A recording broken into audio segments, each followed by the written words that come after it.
अपने साये से खुद को डांट रहा हूँ, तुम्हारे शहर में शायरी बांट रहा हूँ। वाह जी वाह। सीने में दबे एहसास हैं जिनको लेकर लफ्जों की दुनिया से कुछ छांट रहा हूँ। क्या बहुत बात है। बात है। मेरे वालों जी रेडियो मिर्ची और जिन्हें भी सुनने वाले ने उन्होंने सत श्री अकाल, आदाब, सलाम, good morning, good afternoon and happy birthday. Thank you ਜੀ ਬਰਥਡੇ ਤਾਂ ਤੁਸੀਂ ਇਨਵਾਈਟਡ ਵੀ ਹੋ ਤੇ ਜਿਹਦਾ ਦਾ ਵੀ ਬਰਥਡੇ ਹੋਊਗਾ ਹਾਂਜੀ, ਹਾਂਜੀ। ਕਿਉਂਕਿ ਰੋਜ਼ ਕਿਸੇ ਦਾ ਬਰਥਡੇ ਹੈ ਜੀ ਭਾਜੀ।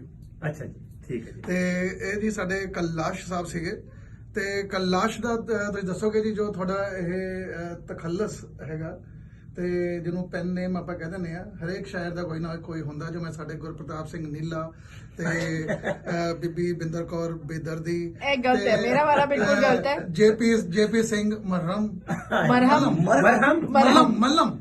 ਮੱਲਮ ਲਾਈਦਾ ਨਾ, नहीं वो मल्लम नहीं होती, वो मलम होती है। ਮੱਲਮ ਲਾ ਦਾਂਗੇ, ਪੋਲੇ ਪੋਲੇ ਲਾ ਦਾਂਗੇ ਭਾਜੀ।